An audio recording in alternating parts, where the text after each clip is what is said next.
నమస్కారం ETV news కు స్వాగతం. ముందుగా ముఖ్యాంశాలు. ప్రభుత్వంలో ఏపీఎస్ఆర్టీసీ విలీనం, సిపిఎస్ రద్దుపై అధ్యయనానికి మంత్రుల కమిటీలు. కేబినెట్ తొలి సమావేశంలో జగన్ సర్కార్ నిర్ణయాలు. ప్రభుత్వ ఉద్యోగులకు 27% ఐఆర్.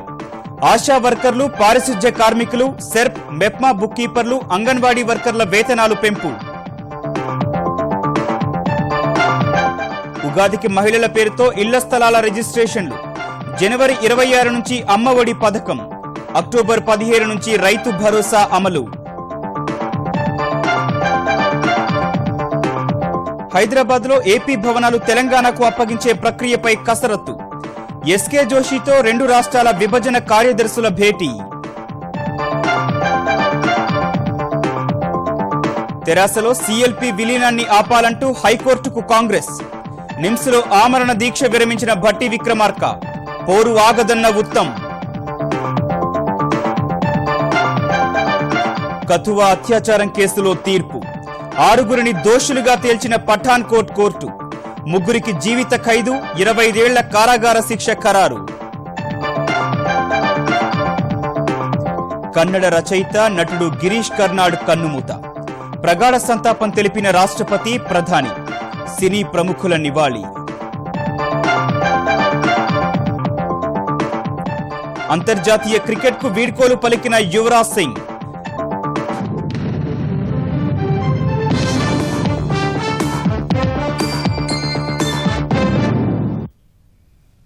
రైతులు, మహిళలు, ఉద్యోగులు, ఆర్టీసీ కార్మికులకు జగన్ తొలి కేబినెట్ తీపి కబురు అందించింది. పారిశుధ్య కార్మికులు, సెర్ప్, మెప్మా బుక్ కీపర్లు, అంగన్వాడీ వర్కర్లకు వేతనాలు పెంచుతూ ఆంధ్రప్రదేశ్ మంత్రిమండలి నిర్ణయం తీసుకుంది. ఉద్యోగులకు ఐఆర్ 27%గా నిర్ణయించిన మంత్రివర్గం సిపిఎస్ రద్దుకు కమిటీ నియమించనుంది. ఆర్టీసీని ప్రభుత్వంలో విలీనం చేసేందుకు పచ్చజెండా ఊపిన అమాత్యులు ఉగాది రోజున ఇళ్లు లేని పేద మహిళల పేరిట ఇళ్ల స్థలాల రిజిస్ట్రేషన్ చేయించేందుకు నిర్ణయం తీసుకున్నారు. రైతులకు 12,500 ఇచ్చే రైతు భరోసా పథకాన్ని అక్టోబర్ 15 నుంచి ప్రారంభించాలని నిర్ణయించారు. ఆంధ్రప్రదేశ్లో మంత్రివర్గం కొలువుదీరిన తర్వాత ముఖ్యమంత్రి జగన్ నేతృత్వంలో తొలిసారి సమావేశమైన మంత్రిమండలి అనేక కీలక నిర్ణయాలకు ఆమోదముద్ర వేసింది. ముఖ్యంగా ఎన్నికల హామీల అమలుకు పెద్దపీట వేసేలా తీర్మానాలు చేసింది. ప్రభుత్వ ఉద్యోగులకు 27% ఐఆర్ చెల్లించాలని నిర్ణయించిన మంత్రివర్గం సిపిఎస్ రద్దుకు కూడా నిర్ణయం తీసుకుంది. సిపిఎస్ రద్దుపై ఆర్థిక మంత్రి నేతృత్వంలో కమిటీ నియమించనుంది. ఒప్పంద ఉద్యోగులను విడతల వారీగా క్రమబద్దీకరించేందుకు వివిధ శాఖల మంత్రులతో కమిటీ వేయనుంది. పారిశుధ్య కార్మికులకు 18,000, సెర్ప్, మెప్మా పొదుపు సంఘాల్లో పనిచేసే బుక్ కీపర్లకు 10,000, అంగన్వాడీ వర్కర్లకు 11,500 గౌరవ వేతనం ఇవ్వాలని నిర్ణయించింది. ఆర్టీసీని ప్రభుత్వంలో విలీనం చేసేందుకు ఆర్థిక, రవాణా శాఖ మంత్రులతో పాటు సాంకేతిక నిపుణులతో కమిటీ వేయాలని నిర్ణయం తీసుకుంది. 2 నెలల కాల పరిమితిలో కమిటీ నివేదిక ఇవ్వాలని తీర్మానించింది. అగ్రిగోల్డ్ బాధితులకు 1,150 కోట్లను హైకోర్టులో జమ చెయ్యాలని నిర్ణయించిన మంత్రివర్గం 25,000 లోపు డిపాజిట్ చేసిన వారికి వెంటనే చెల్లింపులు చేయాలని కోర్టును కోరాలని తీర్మానించింది. ఉగాది రోజు పేద మహిళల పేరుతో ఇంటి స్థలాన్ని రిజిస్ట్రేషన్ చేసి అప్పగించాలని ఏపీ మంత్రివర్గం నిర్ణయించింది. పేదలకు 4 ఏళ్లలో 25 లక్షల పక్కా ఇళ్లు నిర్మించాలని తీర్మానించింది. జనవరి 26 నుంచి అమ్మఒడి కింద బడికి పిల్లలను పంపించే ప్రతి తల్లికి ఏటా 15,000 అందించనుంది. మధ్యతరగతి, ధనికులు తినేటువంటి నాణ్యమైన చౌకధరల బియ్యం అందించాలని, మరో 5 సరుకులు జతచేసి సెప్టెంబర్ 1 నుంచి ఇంటికే రేషన్ సరుకులు అందించాలని మంత్రివర్గం నిర్ణయించింది. పాఠశాలల్లో మౌలిక వస్తుల కల్పన సహా 40 కిలోమీటర్ల పరిధిలో కేంద్రీయ వంటగది ద్వారా రుచికరమైన మధ్యాహ్న భోజనం అందించాలని నిర్ణయించింది. మధ్యాహ్న భోజనం వడ్డించే మహిళలకు 3,000 గౌరవ వేతనం ఇవ్వనుంది. విద్యా హక్కు చట్టం పర్యవేక్షించేందుకు విద్యా సంస్కరణల కమిటీ వేయాలని మంత్రివర్గం నిర్ణయం తీసుకుంది. ప్రైవేటు బడుల్లో ఫీజులపైన ఆ కమిటీ నిర్ణయం తీసుకోనుంది. ఆస్పత్రుల అభివృద్ధి కమిటీలకు స్థానిక ఎమ్మెల్యేలను చైర్మన్ గా నియమించాలని నిర్ణయించింది. పనిచేయని 108, 104 వాహనాలు తక్షణం తొలగించాలని నిర్ణయించింది. 108, 104లో పనిచేసే సిబ్బంది సమస్యలను వెంటనే పరిష్కరించాలని తీర్మానించింది. ఆశా వర్కర్ల వేతనాలను 10,000కు పెంచుతూ సీఎం తీసుకున్న నిర్ణయానికి ఆమోదం తెలిపింది. గిరిజన ప్రాంతాల్లోని హెల్త్ వర్కర్ల వేతనం 400 నుంచి 4,000కు పెంచింది. వైద్య ఖర్చు 1,000 దాటితే ఆరోగ్యశ్రీ కింద చికిత్స అందించాలని నిర్ణయించిన మంత్రివర్గం మరిన్ని సేవలను ఆరోగ్యశ్రీ కిందకు తేనుంది. ప్రతి 50 ఇళ్లకు ఒక వాలంటీర్ను నియమించనున్న ఏపీ సర్కార్ పట్టణాల్లో డిగ్రీ, గ్రామాల్లో ఇంటర్, గిరిజన ప్రాంతాల్లో 10 చదివిన వారిని జిల్లా ఎంపిక కమిటీల ద్వారా నియమించనుంది. రైతులకు గత ప్రభుత్వం చెల్లించని 2,000 కోట్ల ఇన్పుట్ సబ్సిడీని వెంటనే చెల్లించాలని, 2,000 కోట్లతో విపత్తు నిర్వహణ నిధిని ఏర్పాటు చేయాలని కూడా నిర్ణయించింది. పేద రైతులకు ఉచిత బోర్లు వేసేందుకు అసెంబ్లీ నియోజకవర్గానికి 1, పార్లమెంటరీ నియోజకవర్గానికి 1 చొప్పున 200 రిగ్గులు కొనుగోలు చేయాలని కూడా నిర్ణయించింది. రైతులకు 9 గంటల పాటు పగటిపూట ఉచిత విద్యుత్ ఇచ్చేందుకు త్వరగా నివేదిక ఇవ్వాలని మంత్రివర్గ సమావేశంలో అధికారులను ముఖ్యమంత్రి ఆదేశించారు. పాడి పశువులకు ఉచిత బీమా సౌకర్యం కల్పించాలని మంత్రివర్గం నిర్ణయించింది. రైతు భరోసా అది అక్టోబర్ 15వ తారీఖున ప్రతి రైతుకి 12,500 రూపాయలు అందజేయడం జరుగుతుంది. అట్లాగే రైతులందరికీ కూడా వడ్డీ లేని రుణాలని త్వరలో వైఎస్ రాజశేఖర రెడ్డి గారి పేరు మీద వడ్డీ చెల్లించే అవసరం లేకుండా రాష్ట్ర ప్రభుత్వమే బ్యాంకులందరితో కూడా ఒక ఒప్పందం చేసుకుని ఆ వడ్డీలన్నీ కూడా సరాసరి ప్రభుత్వం బ్యాంకుకు చెల్లించడమే కాకుండా ఆ చెల్లించిన వడ్డీ తాలూకు బ్యాంకు రసీదుని ఈ గ్రామ వాలంటీర్ల ద్వారా రైతుకి చేరవేయటం కూడా జరుగుతుంది. 3,000 కోట్లతో మార్కెట్ స్థిరీకరణ నిధిని ఏర్పాటు చేయటం కొరకు నిర్ణయించడం జరిగింది. పంటలకి క్రాప్ ఇన్సూరెన్స్ ని మొత్తం ప్రభుత్వమే కట్టాలని చెప్పిన ప్రీమియం అంతా కూడా ప్రభుత్వమే చెల్లించాలని చెప్పని నిర్ణయించడం జరిగింది. అవినీతికి తావు లేకుండా ఆదాయమంతా ప్రభుత్వానికే వచ్చేలా ఇసుక విధానం తేవాలని తీర్మానించింది. గత ప్రభుత్వం ఏర్పాటు చేసిన అన్ని కమిటీలు, పాలక మండళ్లు రద్దు చేస్తూ మంత్రివర్గం నిర్ణయం తీసుకుంది. తీతీదే పాలక మండలిని రద్దు చేసేందుకు చర్యలు చేపట్టింది. గత ప్రభుత్వ హయాంలోని అవినీతిని ప్రక్షాళన చేయాలని మంత్రులను కోరిన జగన్ ఏ మంత్రి అవినీతికి పాల్పడినా, ఆరోపణలు వచ్చినా వెంటనే మంత్రివర్గం నుంచి తొలగిస్తామని గట్టిగా హెచ్చరించినట్లు మంత్రి పేర్ని నాని చెప్పారు. శాసనసభ ఎన్నికల్లో తెలుగుదేశం ఓటమిపై సమగ్ర విశ్లేషణ నిర్వహించాలని పార్టీ అధ్యక్షుడు చంద్రబాబు నిర్ణయించారు.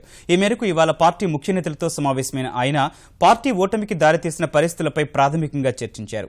1989, 2004 ఎన్నికల సమయంలో ప్రభుత్వ వ్యతిరేకతను అంచనా వేయగలిగామని, ఇప్పుడు మాత్రం ప్రభుత్వ వ్యవహారాలు, సంక్షేమంపై అసంతృప్తి ఎక్కడా కనపడలేదని సమావేశంలో నేతలు చంద్రబాబు దృష్టికి తెచ్చారు.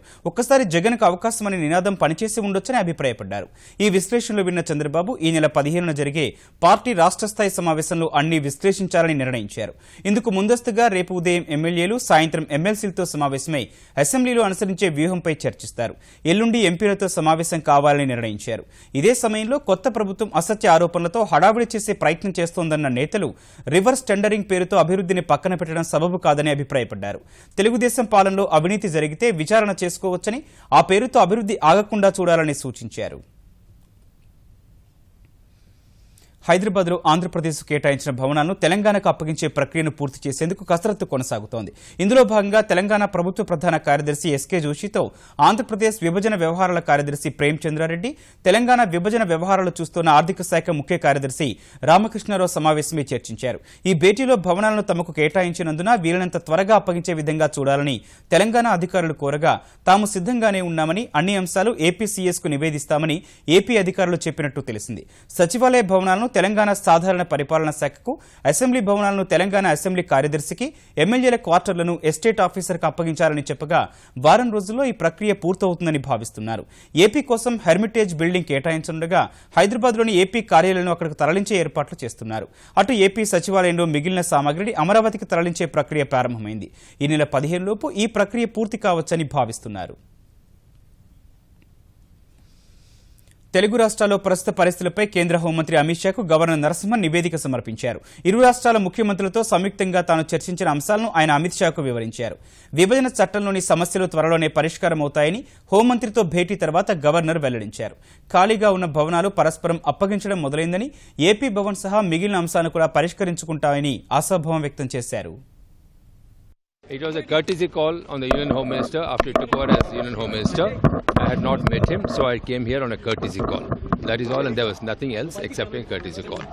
And both the states are doing well in this thing of friendship and cooperation, and hopefully they will sit down and sort out all their long-standing, outstanding issues. Water crisis or There's no crisis unless you make a crisis. There are no crises at all. Everything is fine. తెలంగాణలోని 119 నియోజకవర్గాల్లోని కొత్త BC గురుకులాల్లో ఈ నెల 12 నుంచి తరగతులు ప్రారంభం కానున్నట్లు తెలంగాణ సాంఘిక సంక్షేమ శాఖ మంత్రి కొప్పుల ఈశ్వర్ తెలిపారు. కొత్తగా ప్రారంభించాలన్న గురుకులాలపై అధికారులతో సమీక్ష నిర్వహించిన ఈశ్వర్ 119 పాఠశాలలకు భవనాలు సిద్ధమయ్యాయని పేర్కొన్నారు. పాత పాఠశాలల్లో పనిచేస్తున్న ప్రిన్సిపాళ్లకే కొత్త పాఠశాలల అదనపు బాధ్యతలు అప్పగించామని, మంజూరైన 3,689 పోస్టులను 2019 నుంచి 2023 వరకు వివిధ దశల్లో భర్తీ చేస్తామని మంత్రి తెలిపారు. ఈ 12వ తారీఖు ఏదైతే ఉందో అన్ని నియోజకవర్గాలలో 119 రెసిడెన్షియల్ పాఠశాలలు ఒకటేసారి ప్రారంభం చేసుకోవడం చాలా గొప్ప విషయంగా నేను భావిస్తాను. పూర్తి స్థాయిలో సెలక్షన్ కావడం జరిగింది. అదేవిధంగా నాన్ టీచింగ్ సంబంధించినటువంటి అటెండర్స్ కానీ ఇతర సిబ్బంది అంతా కూడా ఏర్పాటు చేయడం జరిగింది. తర్వాత వాళ్ళకి ఇవ్వాల్సినటువంటి బుక్స్ కానీ తదితర మొత్తం అన్ని ఏర్పాట్లన్నీ కూడా చేయడం జరిగింది. దేశవ్యాప్తంగా సంచలనం రేపిన కతువా హత్యాచార కేసులో దోషులకు పఠాన్కోట్ న్యాయస్థానం కఠిన శిక్షలు విధించింది. 8 ఏళ్ల గిరిజన బాలికను అపహరించి సామూహిక అత్యాచారం చేసినందుకు 3 నిందితులకు 25 ఏళ్ల జైలు శిక్ష సహా చిన్నారిని చంపినందుకు జీవిత ఖైదు విధించింది. ఈ కేసులో సాక్ష్యాధారాలు నాశనం చేసిన 3కి 5 ఏళ్ల శిక్ష విధించింది. జమ్మూ కశ్మీర్ కథువా జిల్లాలోని ఒక గ్రామంలో 8 ఏళ్ల గిరిజన బాలికపై అత్యాచారం చేసి హత్య చేసిన కేసులో పఠాన్కోట్లోని సెషన్స్ కోర్టు తీర్పు వెలువరించింది. మొత్తం 7 నిందితుల్లో 6 కోర్టు దోషులుగా నిర్ధారించింది. ప్రధాన నిందితులు సంజీరాం, పరవేష్ కుమార్, ప్రత్యేక పోలీస్ అధికారి దీపక్ ఖజూరియాకు హత్య కేసులో జీవిత ఖైదు, సామూహిక అత్యాచారం చేసినందుకు 25 ఏళ్ల జైలు శిక్ష సహా ₹1,00,000 జరిమానా విధించింది. సాక్ష్యాలు తారుమారు చేసినందుకు sub inspector Anand Datta, head constable Tilak Raj, ప్రత్యేక పోలీస్ అధికారి సురేంద్ర వర్మకు 5 ఏళ్ల జైలు శిక్ష విధించింది. ప్రధాన నిందితుడు సంజీరాం కుమారుడు విశాల్ను మాత్రం న్యాయస్థానం నిర్దోషిగా ప్రకటించింది.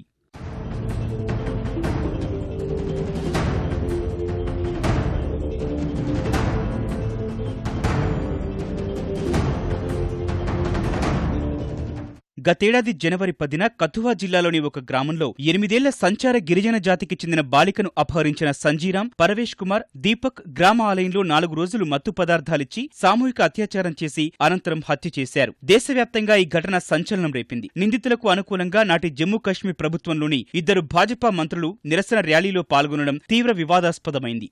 నిందితులను శిక్షించాలని దేశవ్యాప్తంగా నిరసనలు వ్యక్తమయ్యాయి. ఈ కేసులో ఛార్జిషీటు దాఖలు చేయకుండా పోలీసులను కథువాలోని న్యాయవాదులు అడ్డుకోవడం వివాదాస్పదమైంది. ఈ నేపథ్యంలో కేసు విచారణను జమ్మూ కశ్మీర్ నుంచి పంజాబ్లోని పఠాన్కోట్ సెషన్స్ కోర్టుకు బదిలీ చేస్తూ సుప్రీంకోర్టు ఆదేశాలిచ్చింది. 2018 జూన్ నుంచి పఠాన్కోట్ సెషన్స్ కోర్టు రోజువారీ విచారణ జరిపి ఈ నెల 3న విచారణ పూర్తి చేసింది. దోషులకు ఇవాళ శిక్షలు విధించింది.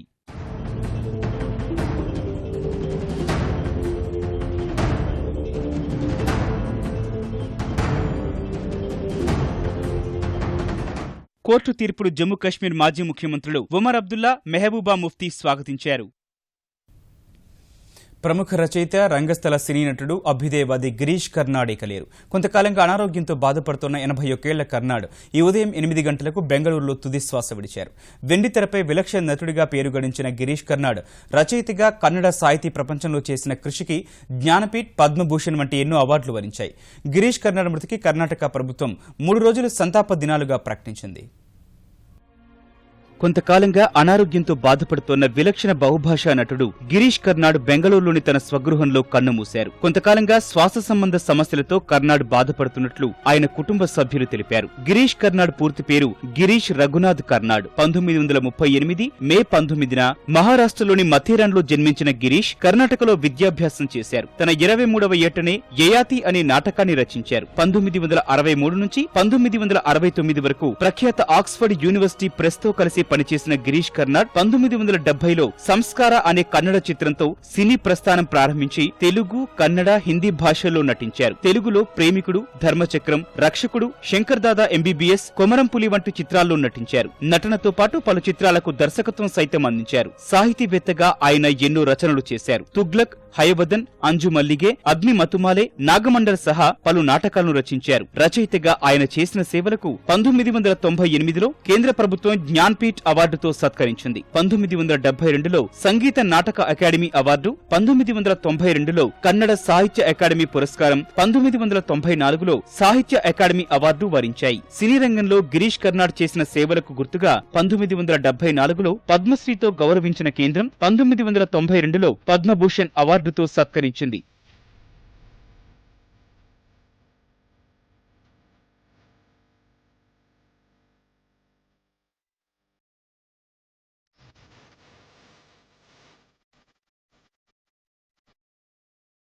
స్వేచ్ఛా హక్కుకు గట్టిగా మద్దతు పలికే గిరీష్ కర్నాడ్ మతాన్ని, హిందుత్వవాదాన్ని విమర్శించేవారు. 1992లో జరిగిన బాబ్రీ ఘటనను తీవ్రంగా ఖండించారు. ప్రధానిగా మోదీ రాజ్యాంగ వ్యవస్థను కాలరాస్తున్నారని, ఆయనకు వ్యతిరేకంగా ఓటు వేయాలని పిలుపునిచ్చిన 600 రంగస్థల ప్రముఖుల్లో కర్నాడ్ ఉన్నారు. కర్నాడ్ కోరిక మేరకు ఆయన అంత్యక్రియల్లో ఎలాంటి ధార్మిక కార్యక్రమాలు నిర్వహించరాదని, ప్రభుత్వ లాంఛనాలు వద్దని ఆయన కుటుంబం విజ్ఞప్తి చేసింది. అయితే ఇతర జ్ఞాన్పీఠ్ అవార్డులని గౌరవించినట్లే కర్ణాటక ప్రభుత్వ లాంఛనాలతో అంత్యక్రియలు నిర్వహించాలని కర్ణాటక ముఖ్యమంత్రి కుమారస్వామి ఆదేశించారు. గిరీష్ కర్నాడ్ మృతికి రాష్ట్రపతి రామ్నాథ్ కోవింద్, ప్రధాని నరేంద్ర మోదీ, తెలుగు రాష్ట్రాల ముఖ్యమంత్రులు కేసీఆర్, జగన్, మాజీ ముఖ్యమంత్రి చంద్రబాబు సహా సినీ రాజకీయ ప్రముఖులు సంతాపం ప్రకటించారు.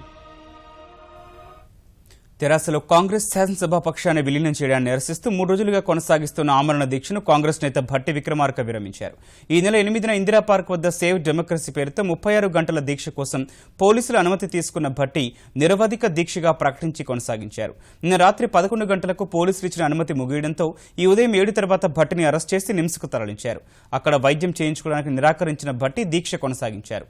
మధ్యాహ్నం నిమ్స్కు వెళ్లిన కాంగ్రెస్ నాయకులు ఆరోగ్యం క్షీణిస్తున్న దృష్ట్యా వైద్యుల సూచన మేరకు దీక్షను విరమింపచేశారు. ఈ విషయంలో హైకోర్టును ఆశ్రయించిన కాంగ్రెస్ తెరాసలో సీఎల్పీ విలీన నిర్ణయాన్ని రద్దు చేయాలని కోరింది. శాసన మండలిలో కాంగ్రెస్ శాసనసభా పక్షాన్ని తెరాస ఎల్పీలో విలీనం చేయడాన్ని సవాల్ చేస్తూ దాఖలైన వ్యాజ్యంతో కలిపి రేపు విచారణ జరుపుతామని హైకోర్టు తెలిపింది. హైకోర్టులో న్యాయం జరగకుంటే సుప్రీంకు వెళ్తామన్న కాంగ్రెస్ నాయకులు భట్టి దీక్ష విరమణతో పోరాటం ఆగదన్నారు. రేపు జిల్లా కేంద్రాల్లో నిరసనలకు పిలుపునిచ్చారు. భట్టి విక్రమార్క గారు ముందు 36 గంటల దీక్ష మొదలుపెట్టి న్యాయం కోసం, ధర్మం కోసం, చట్టం కోసం, రాజ్యాంగం కోసం ఆమరణ నిరాహార దీక్షగా కన్వర్ట్ చేసుకున్నాడు.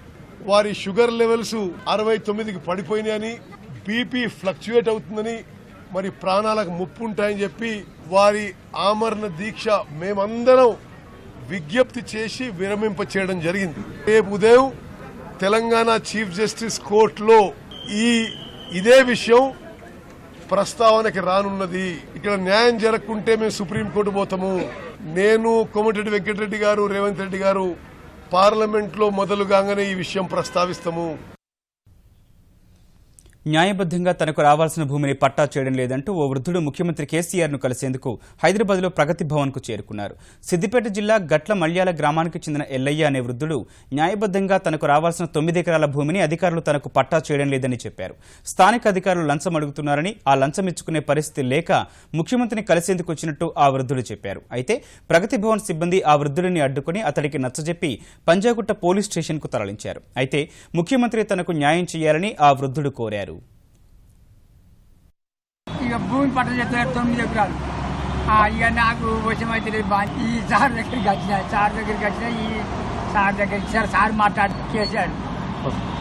అదే ఆయన మాట్లాడితే చేస్తారు, లేకుంటే ఎవరు చేయరు అని అంటారు. బాధ్యత కారణం దైవం అన్ని నా భూమి కబ్జా మీద సంతకాలు పెట్టుకుంటూ పైసలు ఇవ్వమంటారు. టీవీ9 మాజీ సీఈఓ రవిప్రకాష్ కేసులో హైకోర్టు రేపు మరోసారి వాదనలు విననుంది. ఏబీసీఎల్, అలందా మీడియాకు జరిగిన షేర్ల కొనుగోలు వివరాలను ప్రభుత్వం తరఫు న్యాయవాది హైకోర్టుకు తెలిపారు. రవిప్రకాష్ తన 9% షేర్లో 40,000 షేర్లు 20 లక్షల రూపాయలకు హీరో శివాజీకి విక్రయించినట్లు తప్పుడు ధ్రువపత్రాలు సృష్టించారని, ఈ షేర్ల విక్రయానికి సంబంధించి ఇద్దరు ఆదాయ పన్ను శాఖకు లెక్కలు చూపలేదని ప్రభుత్వం తరఫు న్యాయవాది కోర్టుకు వివరించారు. ప్రధాన వాటాదారులకు తెలియకుండానే 99,000 రూపాయలకు టీవీ9 లోగోను అమ్మేశారని తెలిపారు. ఎన్నిసార్లు నోటీసులు ఇచ్చినా తప్పించుకుని తిరిగిన రవిప్రకాష్ చివరకు సుప్రీంకోర్టు ఆదేశాలతోనే పోలీసులు ఎదుట హాజరయ్యారని కోర్టుకు వివరించారు. మరో నిందితుడు శివాజీ ఇంకా విచారణకు హాజరు కాలేదని ప్రభుత్వం తరఫు న్యాయవాది కోర్టు దృష్టికి తెచ్చారు. సుప్రీం ఆదేశాలతో విచారణకు హాజరైన రవిప్రకాష్ పోలీసులకు సరైన సమాధానాలు ఇవ్వలేదని చెప్పారు. ఈ వాదనను తోసిపుచ్చిన రవిప్రకాష్ తరఫు న్యాయవాది రవిప్రకాష్ పేరును దృష్టిలో పెట్టుకుని ముందస్తు బెయిల్ ఇవ్వాలని వాదించారు. ఈ వాదనలు విన్న కోర్టు తదుపరి విచారణ రేపటికి వాయిదా వేసింది. ఐటీ గ్రిడ్స్ డైరెక్టర్ అశోక్ కు తెలంగాణ హైకోర్టులో ఊరట లభించింది. ఆధార్, ఇతర వ్యక్తిగత వివరాలు చౌర్యం చేశారన్న కేసులో అశోక్ కు హైకోర్టు ముందస్తు బెయిల్ మంజూరు చేసింది. ఇందుకు పలు షరతులు పెట్టిన కోర్టు పాస్పోర్ట్ను కోర్టుకు అప్పగించాలని, హైదరాబాద్ విడిచి వెళ్లరాదని ఆదేశించింది. ప్రతిరోజు పోలీసులు ఎదుట హాజరు కావాలని, ఎప్పుడు పిలిచినా విచారణకు హాజరు కావాలని స్పష్టం చేసింది. ప్రముఖ వ్యాపారవేత్త చిగురుపాటి జయరాం హత్య కేసులో పోలీసులు దాఖలు చేసిన ఛార్జ్షీట్ బయటకు రాగా అందులో 3 పోలీసు అధికారులను నిందితులుగా పేర్కొనడం కలకలం రేపుతోంది. హనీ ట్రాప్ ద్వారా యువతి పిలిచినట్టుగా నాటకమాడి జయరాంను రప్పించిన రాకేష్ రెడ్డి తర్వాత చిత్రహింసలు పెట్టి హత్య చేయడమే కాకుండా మృతదేహాన్ని తెలంగాణ సరిహద్దులు దాటించాడని 23 పేజీల ఛార్జ్షీట్లో పోలీసులు పేర్కొన్నారు. ఇందులో 12 మందిని నిందితులుగా పేర్కొన్న పోలీసులు 73 సాక్షుల పేర్లను చేర్చారు. ఈ కేసులో నిందితులుగా Rakesh Reddy, Vishal, watchman Srinivas, rowdy sheeter Nagesh, నటుడు కమేడియన్ సూర్యప్రసాద్ స్నేహితుడు కిషోర్, రియల్ ఎస్టేట్ వ్యాపారి సుభాష్ రెడ్డి, తెలుగుదేశం నాయకుడు బిఎన్ రెడ్డి, వ్యాపారి అంజిరెడ్డి, నల్లకుంట, రాయదుర్గం మాజీ ఇన్స్పెక్టర్లు శ్రీనివాస్, రాంబాబు, ఇబ్రహీంపట్నం మాజీ ఏసీపీ మల్లారెడ్డిలను చేర్చారు. జయరాం మేనకోడలు శిఖా చౌదరిని 11వ సాక్షిగా పేర్కొన్నారు. అరేబియా సముద్రంలో ఏర్పడుతున్న తుపాను ప్రభావం వల్ల తెలుగు రాష్ట్రాల్లోకి రుతుపవనాలు రావడానికి కాస్త ఆలస్యమవుతుందని ఆంధ్ర విశ్వవిద్యాలయం సముద్ర అధ్యయన విభాగం తెలిపింది. జూన్ 12న రాయలసీమ, 13, 14 తేదీల్లో కోస్తాంధ్రలోకి రుతుపవనాలు ప్రవేశిస్తాయని అంచనా వేసింది. ఈ నెల 15, 16 తేదీల నాటికి తెలంగాణకు విస్తరిస్తాయని పేర్కొంది. ఈసారి అంచనా కంటే 15 నుంచి 20% తక్కువ వర్షపాతం ఉండే అవకాశం ఉందని ఏయూ వాతావరణ శాస్త్ర అధ్యయన విభాగం చైర్మన్ ఆచార్య రామకృష్ణ తెలిపారు. తప్పుడు బ్యాంకు ఖాతాలు కలిగి ఉన్న కేసులో పాకిస్తాన్ మాజీ అధ్యక్షుడు, మాజీ ప్రధాని బెనజీర్ భుట్టో భర్త ఆసిఫ్ అలీ జర్దారీని పాక్ అవినీతి నిరోధక శాఖ అధికారులు అరెస్టు చేశారు. జర్దారీ ఆయన సోదరి ఫరియాల్ తల్పూర్కు గతంలో జారీ చేసిన ముందస్తు బెయిల్ కాలపరిమితి ముగియగా ఇవాళ జర్దారీని అరెస్టు చేశారు. ముందస్తు బెయిల్ను పొడిగించాలన్న వారి అభ్యర్థిని ఇస్లామాబాద్ హైకోర్టు తోసిపుచ్చిన గంటల్లోనే పాక్ జాతీయ జవాబుదారీ సంస్థ ఎన్ఏబీ అధికారులు జర్దారీని అరెస్టు చేశారు. ఆయన సోదరి ఫరియాల్ను మాత్రం ఇంకా అరెస్టు చేయలేదు. జార్ఖండ్ హజారీబాగ్ జిల్లాలోని జాతీయ రహదారిని ఎత్తిరోడింది. రాంచీ నుంచి పట్నా జిల్లాలోని మసౌరీ వెళ్తున్న ఓ ప్రైవేట్ బస్సు ప్రమాదానికి గురవడంతో ఓ చిన్నారి సహా 11 మంది అక్కడికక్కడే ప్రాణాలు కోల్పోయారు. మరో 22 మంది తీవ్ర గాయాలతో ఆసుపత్రి పాలయ్యారు. ధనువా భనువా ప్రాంతంలో 2వ నెంబర్ జాతీయ రహదారిపై వెళ్తున్న బస్సు బ్రేకులు పనిచేయక రోడ్డు పక్కనే ఆగి ఉన్న ట్రక్కును వెనక నుంచి ఢీకొనగా ప్రమాదం జరిగిందని అధికారులు తెలిపారు. క్షతగాతులకు హజారీబాగ్ సదర్ ఆసుపత్రిలో చికిత్స అందిస్తున్నారు. ఈటీవీ న్యూస్ సమాప్తం. నమస్కారం.